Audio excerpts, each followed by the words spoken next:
नमस्कार। मैं श्रीपाद बख्शी पुनः उपस्थित हूँ आपके सामने पानी से जिंदगी से एक और मोती लेकर। कई बार हमें यह देखने मिलता है कि क्या सही है या गलत, इस बात से ज़्यादा कोई चीज़ इसलिए प्रचलन में आती है या लोगों द्वारा प्रयोग में लाई जाती है और सराही जाती है क्योंकि वो एक फैशन बन चुकी है। इसको किसी उदाहरण से समझना चाहे तो आजकल एक फैशन चला है फटे कपड़े पहनने का। बहुत ज़्यादा उम्र के लोग छोड़ दें तो लगभग हर उम्र के लोगों को आप घुटनों के ऊपर या नीचे तरफ फटी हुई जीन्स पहने हुए देख सकते हैं। एक फिल्म कलाकार का एक वीडियो देखने मिला जिसमें उसने ऊपर पहनी हुई बनियान में इतनी जगह से फटी थी जितनी शायद सड़क पर बैठा एक भीख मांगने वाला भी न पहनता हो।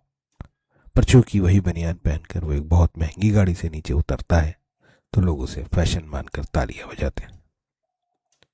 इसी श्रेणी में सिगरेट पीना, शराब पीना, अंग्रेजी भाषा बोलना, ब्रांडेड कपड़े, जूते, घड़ियां पहनना, गाड़ियां लेना, उन्हें बदलना, घर में छोटे कमरे में भी बड़ा टीवी लगाना, महंगे मोबाइल लेना और उन्हें थोड़े दिनों बाद बदलते रहना इत्यादि अनेक उदाहरण हमारे सामने हैं।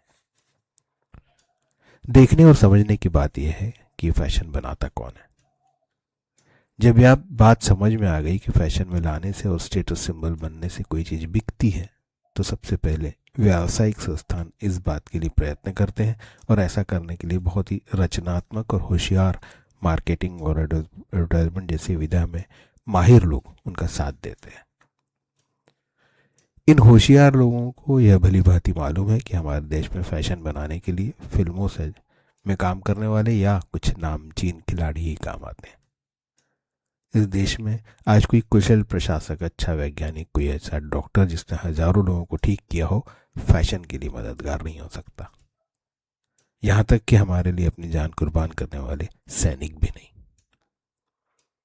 पर आज इस मुद्दे पर बात करने का उद्देश्य अलग है। अभी तक जो हो रहा था वो पैसों से संबंधित था, व्यवसाय से संबंधित था, अच्छा दिखने और दिखाने और अपनी आर्थिक स्थिति और तथाकथित बौद्धिक प्रगति का बखान करने का था।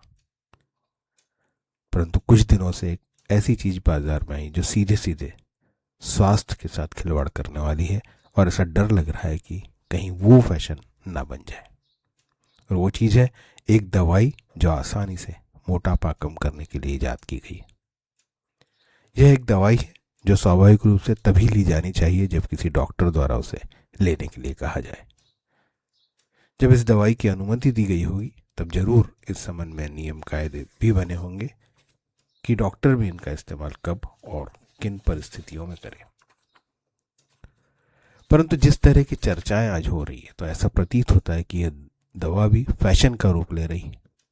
लड़के लड़कियां इन दवाइयों का सेवन शादी में या पार्टी में अच्छा दिखने के लिए कर रहे हैं क्योंकि इसके परिणाम बहुत जल्दी मिल रहे हैं।